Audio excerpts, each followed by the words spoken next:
Yes sir. जी sir, office में ही। हाँ, उसी को इंटरोगेट करने जा रहा हूँ।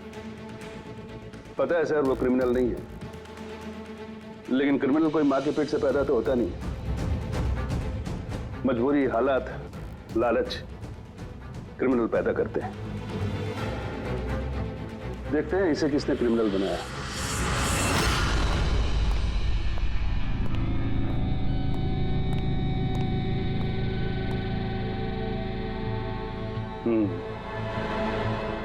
अब ये केस सीआईडी नहीं, क्राइम ब्रांच को सौंप दिया गया है।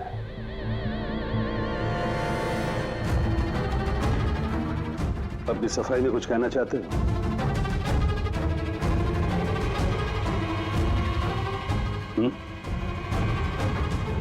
मैं deputy commissioner of police Rajiv, बहुत सुना है तुम्हारे बारे में, लेकिन कभी सोचा नहीं था इस हालत में मुलाकात होगी। मैंने भी बहुत सुना आपके बारे में सर। सुना है काफी सख्त ऑफिसर हैं आप। फिर तो तुम समझ गए होगे, थोड़ी सी भी ढील मैं तुम्हें दूंगा नहीं। कानून सबके लिए बराबर होता है सर। अगर मैंने गुनाह किया है तो सजा का उतना ही हकदार हूं जितना कि कोई आम मुजरिम। विक्रांत को क्यों मारा तुमने? उसे मारने की कोई वजह नहीं थी मेरे पास। अच्छा, तो फिर गोली क्यों चले? पता नहीं, बस चल गई। चल गई? चल गई मतलब? ट्रिगर पे उंगली रख के ट्रिगर दबाया था ना तुमने? मैं सिर्फ उसको डरा रहा था। डरा रहे थे, लेकिन तुम वहां करने क्या गए थे? पुलिस उसे कोर्ट ले जा रही थी ना?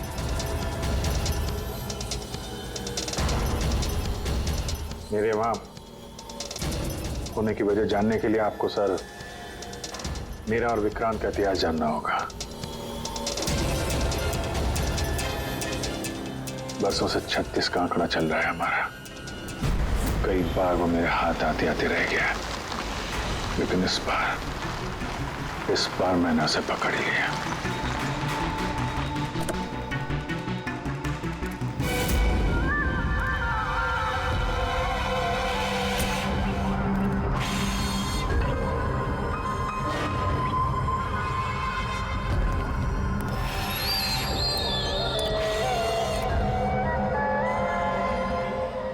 माल लाया? जी, आपने जितना बोला था उतना है।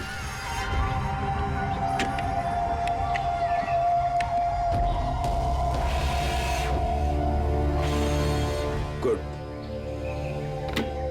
अगला कंसाइनमेंट अगले महीने की 5 तारीख को। जी। पैसे? गाड़ी में।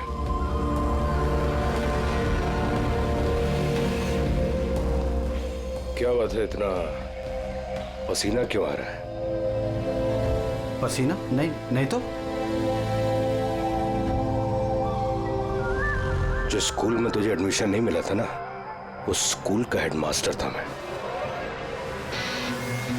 क्या छुपा रहा है? नहीं, कुछ भी नहीं। ओह, तो ये बात है। किसने भेजा? सीआईडी को बुलाया तूने? विक्रांत को धोखा देना बहुत महंगा पड़ेगा तुझे।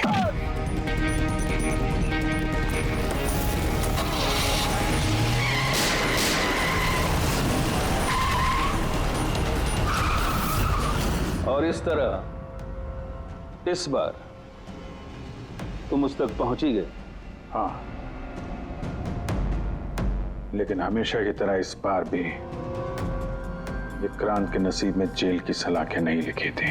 नामी गिरामी अपराधी विक्रांत ने सरकारी गवाह बनने का फैसला कर लिया है। वो मकरंद के खिलाफ अदालत में सारे सबूत देगा और इसके बदले अदालत उसकी सजा काफी हद तक माफ कर देगी। इन अपराधियों को पकड़ने के लिए हम लोग दिन रात एक कर देते हैं, अपने खून पसीना बहाते हैं। क्या इसलिए कि अदालत उनको दोबारा जुर्म करने के लिए छोड़ दे? अब अदालत को दोष मत दो अभिजीत। वैसे भी मकरन के खिलाफ उनके पास ज्यादा सबूत थे नहीं, और हमारा काम मुजरिमों को पकड़ना है, ना कि उनकी सजा तय करना। यार तो तुमको क्या लगता है, इसको छोड़ना सही है? अब सही तो नहीं है, पर हम लोग क्या कर सकते हैं?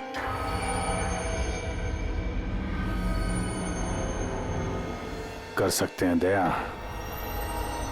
बहुत कुछ कर सकते हैं। बहुत बड़े बड़े मुजरिम देखे हैं मैंने सर, पर ये विक्रांत कुछ अलग ही था। हर बार कुछ ना कुछ करके बच ही जाता। तो इस बार उसका बच निकलना तुम्हें मंजूर नहीं था, क्यों? यही बात है ना? ठीक समझा। इसलिए जब मुझे पता चला कि इस केस का इंचार्ज मेरा पुराना दोस्त मुरली है, तो विक्रांत से मिलना है मुझे। यार सिर्फ 10 मिनट। अभिजीत, तुम ये जानते हो कि ये मुमकिन नहीं है। This doesn't fit into any kind of protocol. मैं तुम्हें परमिशन नहीं दे सकता। परमिशन? वो आरती याद है तुम्हें?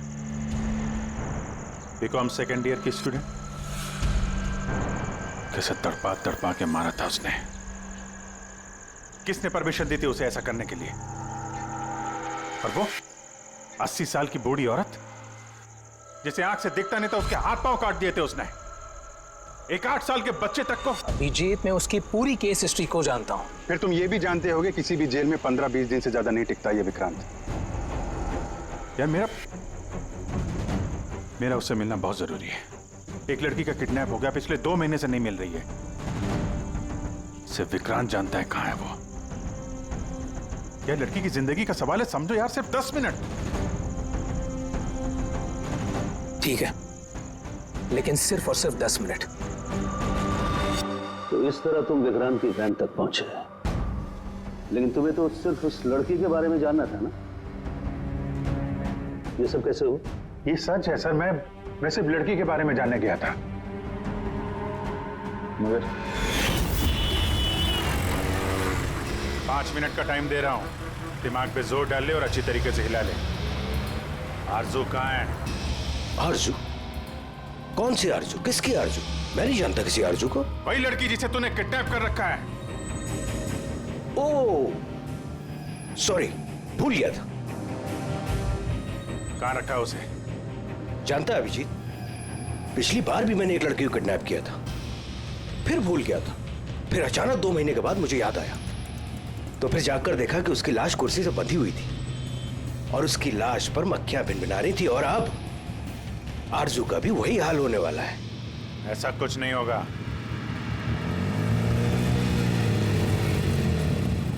कहाँ है आरजू? हाँ, याद आया, मेरी जेब में, निकाल ले।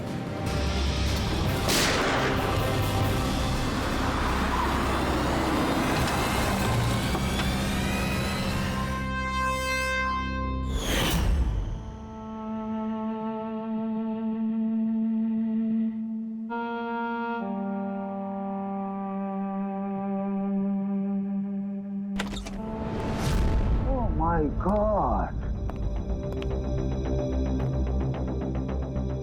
Oh God.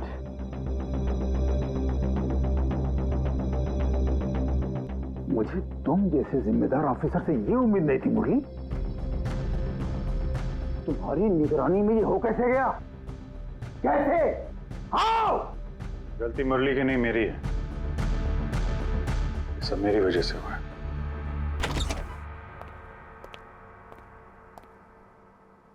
वाह वाह, क्यों एसीपी साहब, बड़ा गर्व हो रहा होगा आपको। तो इतिहास में पहली बार किसी सीआईडी ऑफिसर के हाथों खून हुआ है, और वो भी एक सरकारी गवाह का। चैन साहब, आपको जो कुछ कहना है मुझे कहिए। अपराध मैंने किया है। तुमसे नहीं, एसीपी प्रद्युम्न से ही बात करूंगा, क्योंकि अगर सीआईडी की नाक कटती है तो फाइनली सारी जिम्मेदारी प्रद्युम्न के कंधे पर ही आती है। इसलिए तुमसे ही बात करूंगा।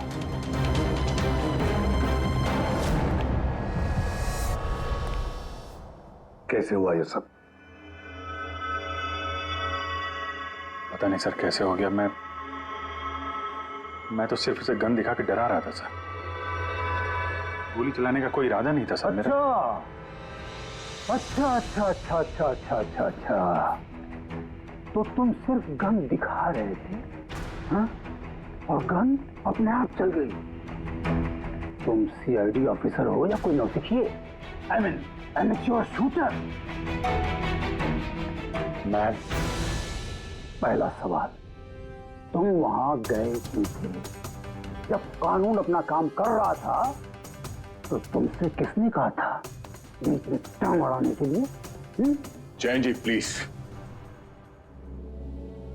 आप जरा शांति से बात कीजिए।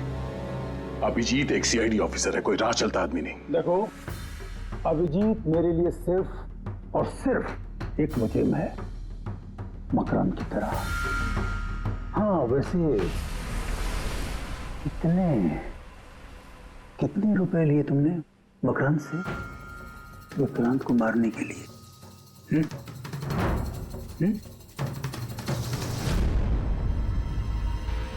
अगर तुम एक वकील ना होते और मैं एक सीआईडी ऑफिसर नहीं होता तो ये सवाल तुम्हें बहुत भारी पड़ता। Oh really?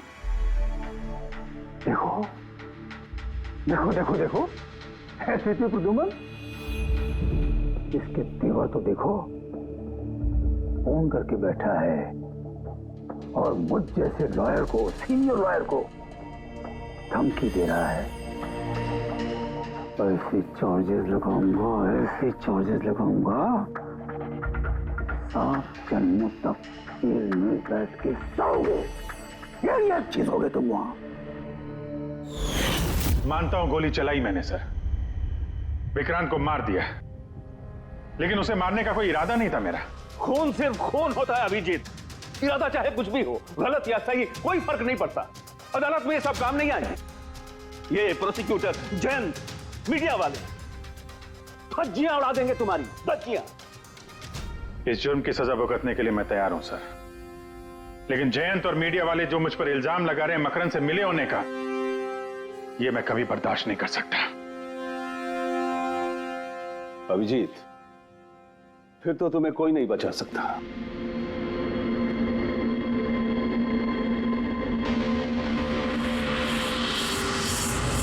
सारे सबूत और गवाह अभिजीत के खिलाफ है। यानी कोई उम्मीद नहीं है सर? कैसे उम्मीद है? अभिजीत ने खुद कन्फेस किया है कि गोली उसी ने चलाई।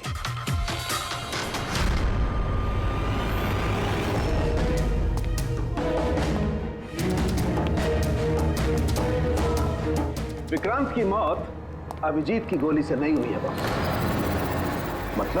मतलब ये कि विक्रांत को गोली लगी है ठीक फेफड़ों के नीचे, और जब गोली फेफड़ों के नीचे लगती है तो इंसान की मौत होने में 20 से 30 मिनट लगते हैं, और विक्रांत की मौत तुरंत हो गई थी। एग्जैक्टली, इसीलिए मैं कहता हूं विक्रांत की मौत अभिजीत की गोली से नहीं हुई है, इसकी कोई और वजह है। और क्या वजह हो सकती है? उस वैन में ड्राइवर अभिजीत और विक्रांत के अलावा और कोई नहीं था। एक गोली चली, वो भी अभिजीत के गन से। उस वक्त वैन के अंदर कोई और नहीं था, और वैन के बाहर तो कोई और हो सकता है।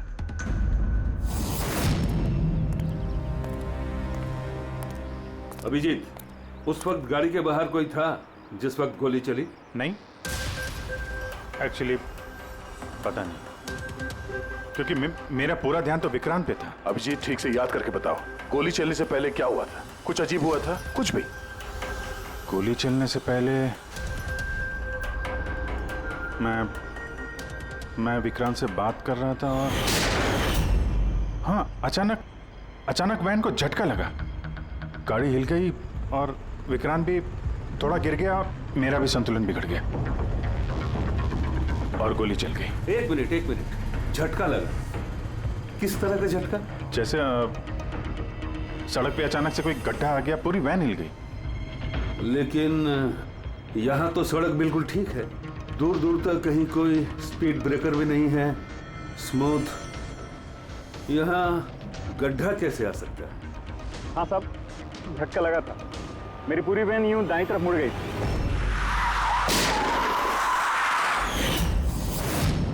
स्टीयरिंग खुद ब खुद घूम गया? हाँ साहब। ये कैसे हो सकता है? अब ये तो मुझे भी पता नहीं चला कैसे हो गया। इससे पहले कि मैं वैन को संभाल पाता, पीछे से गोली चलने की आवाज आ गई।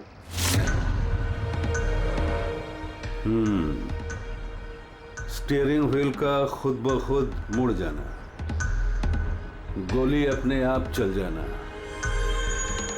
सड़क पे कोई गड्ढा भी नहीं है। आखिर यहां हुआ तो क्या हुआ?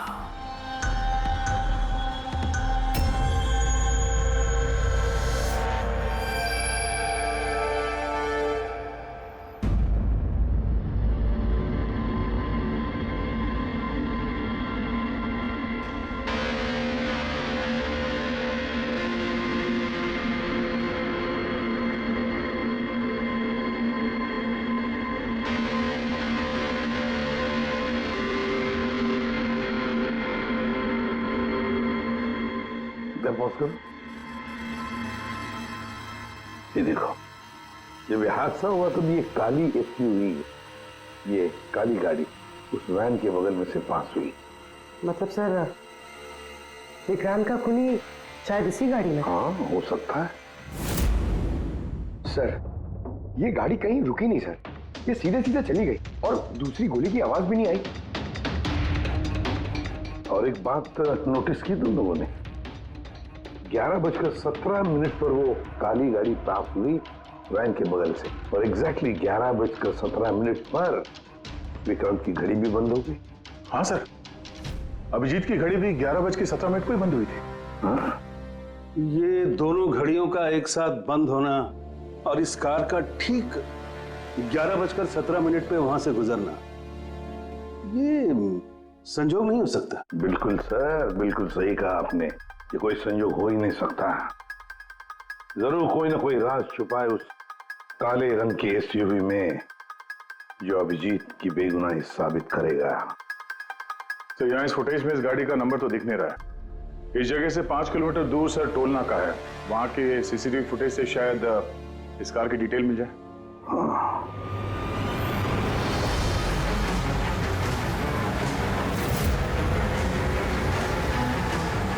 अगर वो गाड़ी टोल नाका से गुजरी ही नहीं तो यहीं कहीं आसपास होनी चाहिए, इसी इलाके में।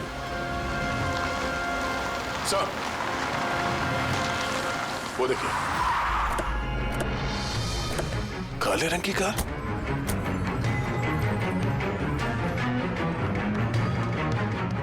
Oh no. फ्रेडी, जरा आगे चेक करो।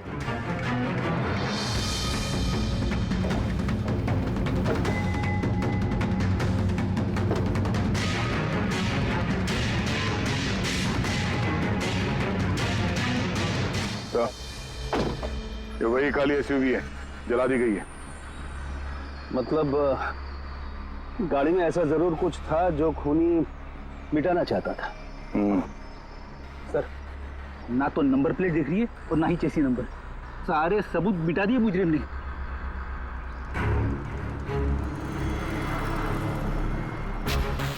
ओह, फिर एक काम करो, जरा आसपास पूछताछ करो, देखो किसी ने यहाँ पे कुछ देखा है क्या। अरे सुनो, ये जली हुई गाड़ी के बारे में कुछ बता सकते हो क्या? जी नहीं। तो हाँ? ये देखिए, सीट के नीचे ये डिवाइस पड़ा था। Electric device. हाँ सर, उनके क्या डिवाइस है, कुछ पता चला?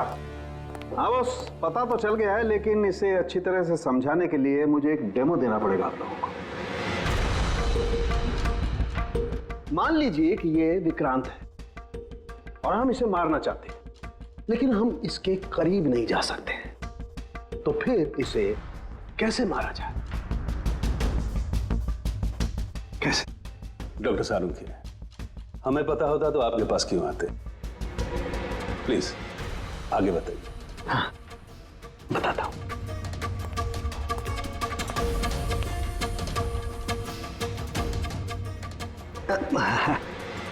आप थोड़ा पीछे हट जाइए प्लीज।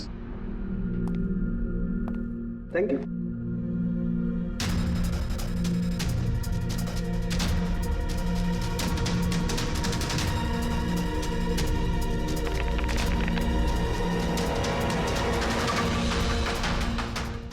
देखा आपने बॉस, बिना नजदीक जाए इसे ऐसे मारा जा सकता है। ये आपने किया कैसे सर? क्योंकि जैसे ही हमें इस डिवाइस के बारे में पता चला, हमने विक्रांत के पुराने मेडिकल रिपोर्ट्स मंगवाए जेल में से। ये स्कैन 2 महीने पुराना है और ये वाला स्कैन ये हमने कल रात को लिया उसके मरने के बाद।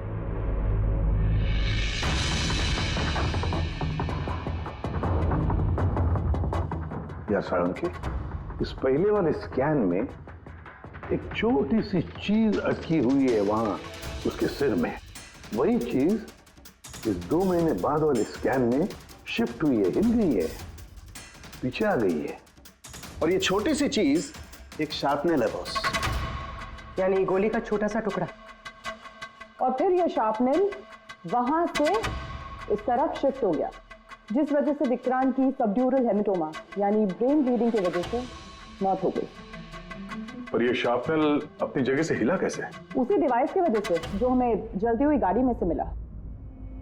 तो गोलियों के टुकड़े को हिलाने का डिवाइस ही है? सिर्फ गोलियां नहीं दया, इसने और भी बहुत सारी चीजें हिलाई, जैसे कि विक्रांत के हाथों की हथकड़ी, पुलिस वैन का स्टीयरिंग व्हील, दोनों की हाथ की घड़ी के कांटे, यहां तक कि अभिजीत की गन भी। मतलब लोहे की चीजें, तो जितनी भी लोहे की चीजें हैं वो हिल गई उस डिवाइस की वजह से। Exactly boss. और लोहे का सबसे बड़ा आशिक है मैग्नेट, चुंबक। बॉस, ये है वो चुंबक जिसके जरिए मैंने इसे उड़ाया।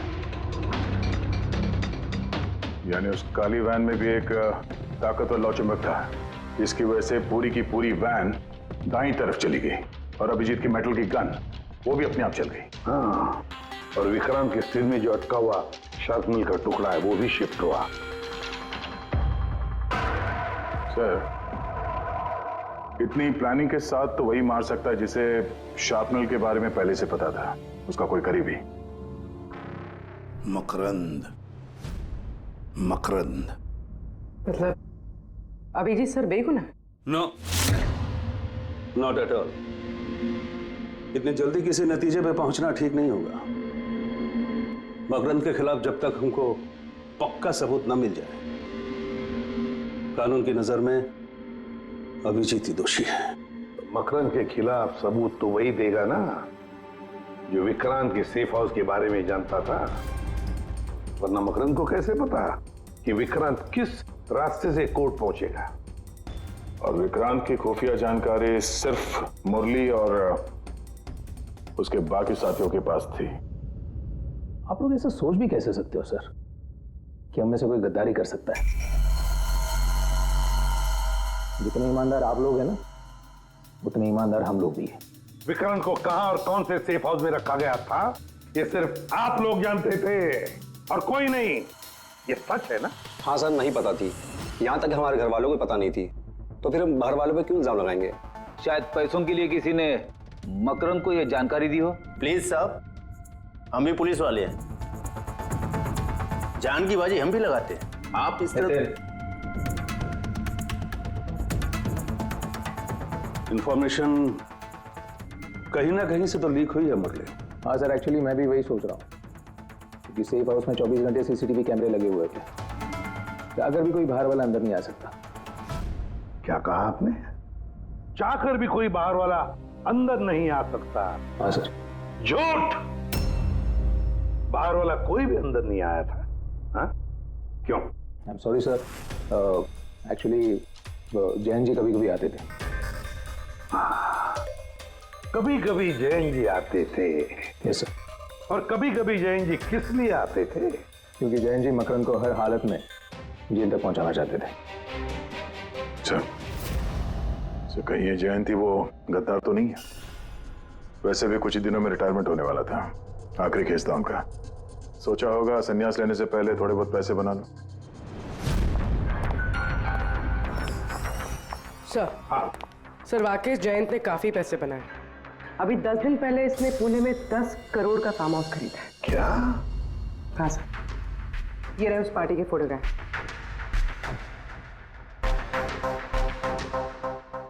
एक मिनट, माय गॉड, दया पहचाना इसे? हाँ सर, ये तो जोगी है, मकरंद का खास चेला। जोगी मकरंद का खास चेला, और वो भी जयंत की पार्टी में।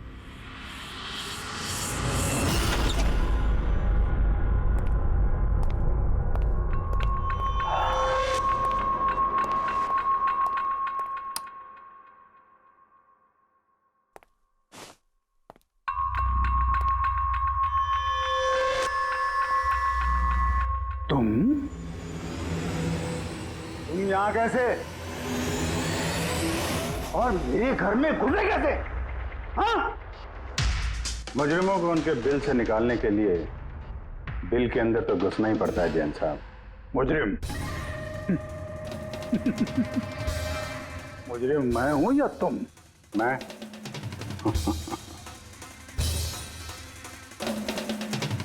लेकिन ये तस्वीर ये कुछ और ही कहानी कह रही है।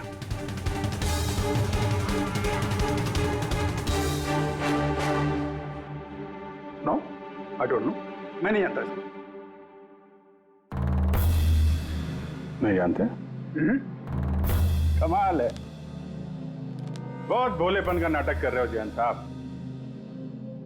मकरंद के पैसों से ये फार्म हाउस खरीद लिया और अब उसके चेले जोगी को पहचानने से भी इनकार कर रहे हो। What nonsense! कौन जोगी? कैसा जोगी? मैं किसी जोगी वोगी को नहीं जानता। अगर नहीं जानते तो ये जोगी तुम्हारी पार्टी में क्या कर रहा था? देखो, मेरी पार्टी में 400 से ज्यादा लोग आए थे। अब मैं हर एक को तो नहीं पहचानता ना। और रहा सवाल मेरे फार्म हाउस का, तो मेरी जिंदगी भर की खून पसीने की कमाई है, समझे? मकरंद की बात कर रहे हो ना तुम?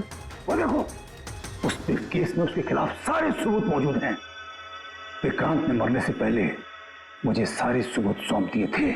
मकरंद को तो मैं फांसी पर लटकाऊंगा और साथ में तुम्हें भी। लाइट हो क्या हुआ? स्विच तो ऑन है, हुआ क्या लाइट को?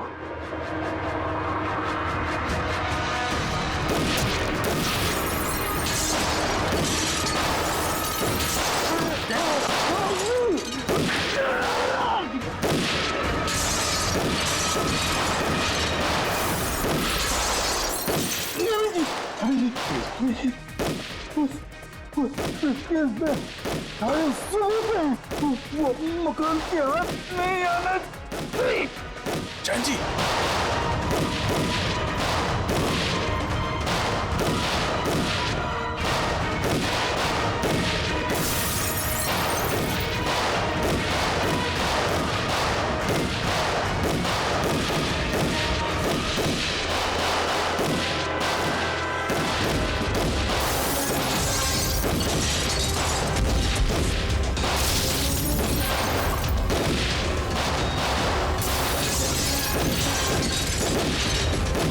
कमाल कर दी तुमने अभिजीत, वाकई कमाल कर दी। अरे पूरी मीडिया तुम्हारे जान के पीछे पड़ी है, अब तो उनको लॉटरी लग गई। अब कह रहे जयंत का खूनी अभिजीत है। सर उनके कहने से क्या होता है? आपको पता है मैं निर्दोष हूं सर। लेकिन तुम्हें वहां जाने की जरूरत क्या थी? जैन के घर में, वहां के सीसीटीवी कैमरे में साफ दिख रहा है कि जैन के मौत के वक्त तुम वहां थे। और सिर्फ इतना ही नहीं, अब तो पूरी सीआईडी टीम पर इल्जाम लगा रहे हैं कि हम तुम्हें बचाने की कोशिश कर रहे हैं। इल्जाम तो लगेगा ही ना प्रद्युमन। जयंत मकरंद के खिलाफ नया सबूत पेश करने वाला था अदालत में, और ठीक एक दिन पहले उसकी मौत हो गई। हाँ, लेकिन वो सबूत मुजरिमों के हाथ नहीं लगा सर। मैं लेके आया। जैन से मरने से पहले मुझे ये सारे सबूत सौंप दिए। ये सबूत, ये फोटोग्राफ्स, ये पेपर्स, ये सबूत काफी नहीं है मकरंद को अदालत में सजा दिलवाने के लिए। काफी नहीं है ये सबूत। तो वो पेन ड्राइव से कुछ पता चल सकता है ना? अभिजीत, ये पेन ड्राइव पासवर्ड मांग रही है। जयंत ने मरने से पहले पासवर्ड वगैरह बताया था? नहीं सर, इसके पहले वो कुछ बोल पाते उन्होंने दम तोड़ दिया था। अरे यार,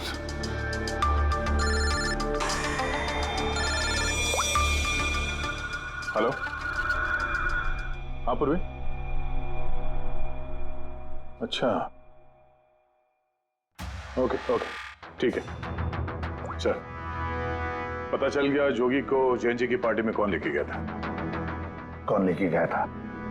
खुद जैन जी की पीए सोनल।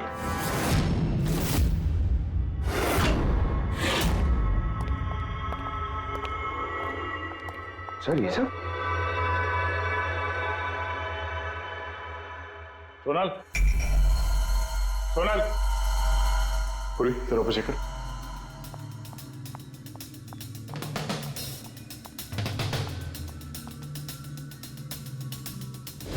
सोनल,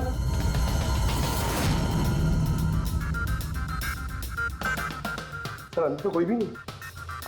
सर कोई नहीं होगा। सर तो सोनल गई कहाँ?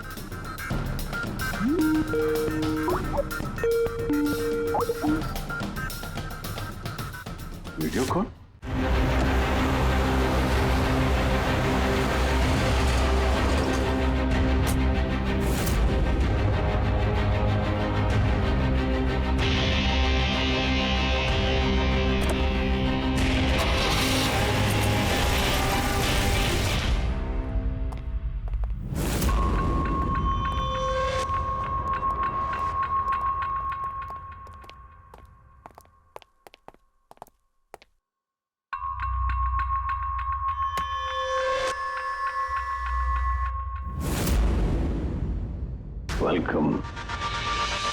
वेलकम अभिजीत।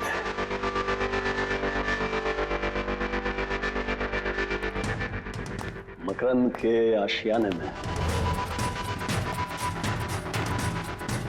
तुम्हारा स्वागत है।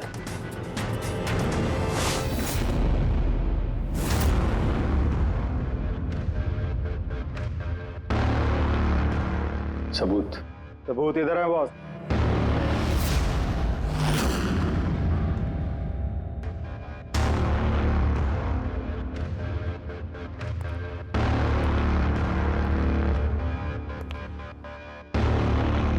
मकरंद, सबूत तुम्हें मिल चुका है, अब सोनल को जाने दो। यस। वैसे भी वो कहते हैं ना कि मरने वाले की अंतिम इच्छा अधूरी नहीं रहनी चाहिए। सोनल को बुलाओ।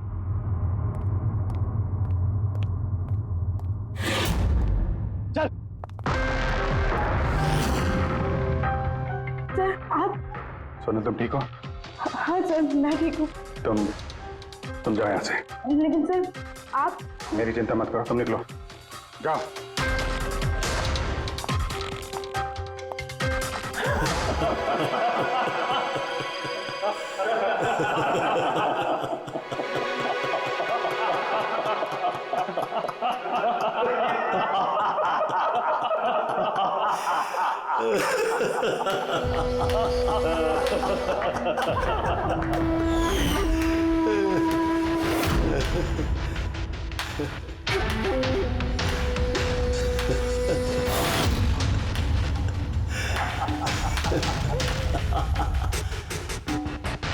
सोनल, तुम भी मानते हो ना मेरे दिमाग को?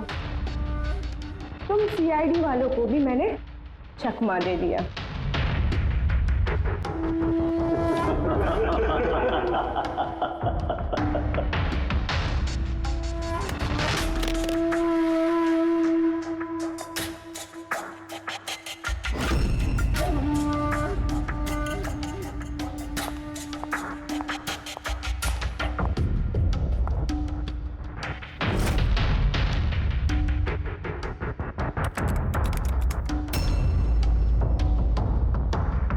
मुझे पता था जयंत यही पासवर्ड रखेगा। Makram will die.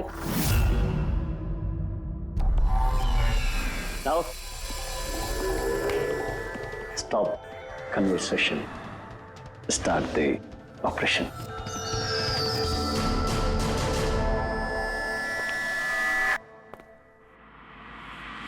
मरने का टाइम हो गया।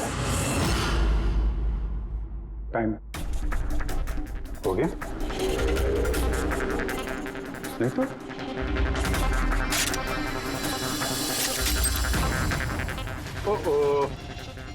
मैग्नेट, तुम लोगों को क्या लगा चुंबक को हथियार बनाना सिर्फ तुम लोगों को आता है?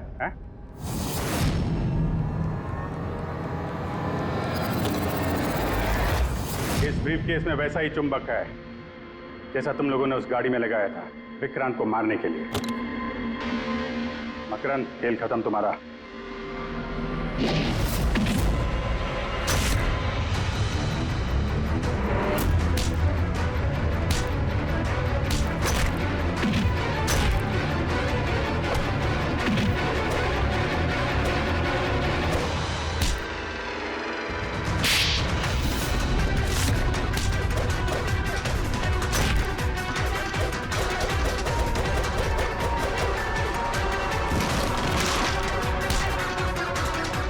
पैसों के लिए अपने बॉस को धोखा दिया? हाँ?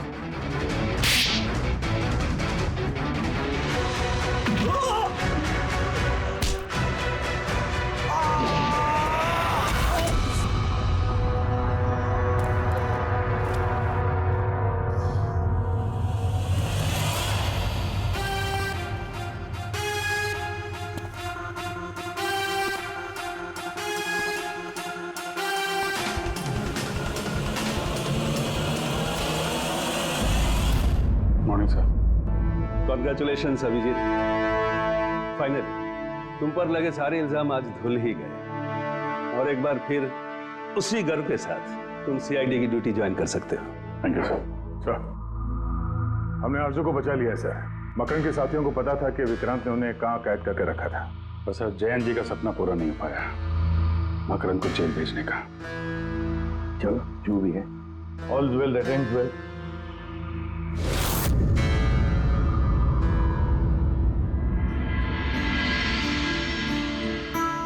संभालो अपनी अमानत को।